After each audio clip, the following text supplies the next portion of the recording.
സംസ്ഥാനത്ത് ലഹരി വിപത്തിനെതിരെ നാടിന്റെയും ജനങ്ങളുടെയും പിന്തുണ ആവശ്യമാണെന്ന് മുഖ്യമന്ത്രി പിണറായി വിജയൻ. ലഹരി വ്യാപനം തടയുന്നതിന് വിപുലമായ കർമ്മ പദ്ധതിക്ക് രൂപം നൽകുമെന്നും മുഖ്യമന്ത്രി തിരുവനന്തപുരത്ത് വാർത്താസമ്മേളനത്തിൽ പറഞ്ഞു. ഓപ്പറേഷൻ ഡി ഹണ്ട് ശക്തമാക്കും. ഈ മാസം 16-ന് വിവിധ മത നേതാക്കളുടെ യോഗവും 17-ന് സർവകക്ഷി യോഗവും ചേരും.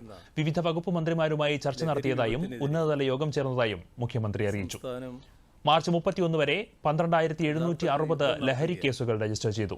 12 കോടി രൂപയുടെ മയക്കുമരുന്ന് സംസ്ഥാനത്ത് നിന്നും പിടിച്ചെടുത്തു. ആക്ഷൻ പ്ലാനിന് രൂപം നൽകാൻ ചീഫ് സെക്രട്ടറിയെ ചുമതലപ്പെടുത്തിയതായും മുഖ്യമന്ത്രി വ്യക്തമാക്കി. സിന്തറ്റിക് മരുന്നുകളുടെ വർധന വിഷയത്തിന്റെ ഗൌരവം കൂട്ടുന്നുണ്ടെന്നും സ്കൂൾ, കോളേജ് എന്നിവിടങ്ങളിൽ പരിശോധന കർശനമാക്കുമെന്നും മുഖ്യമന്ത്രി അറിയിച്ചു. മഹായജ്ഞത്തിന് ഈ നാടിൻ്റെ ആകെ പിന്തുണയും പങ്കാളിത്തവും ആവശ്യമാണ്. മയക്കുമരുന്നുൾപ്പെടെയുള്ള മാരക ലഹരികൾ പൊതുസമൂഹത്തിൻ്റെ സമാധാന അന്തരീക്ഷത്തിനും ഭീഷണി ഉയർത്തുകയാണ്.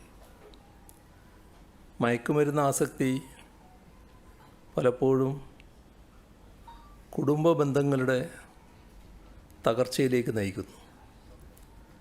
അതിൻ്റെ ഭാഗമായി സാമ്പത്തിക ബുദ്ധിമുട്ട്, വൈകാരിക പ്രശ്നങ്ങൾ, കുറ്റവാസന, ആത്മഹത്യ ഇവയെല്ലാം വർദ്ധിച്ചു വരികയാണ്.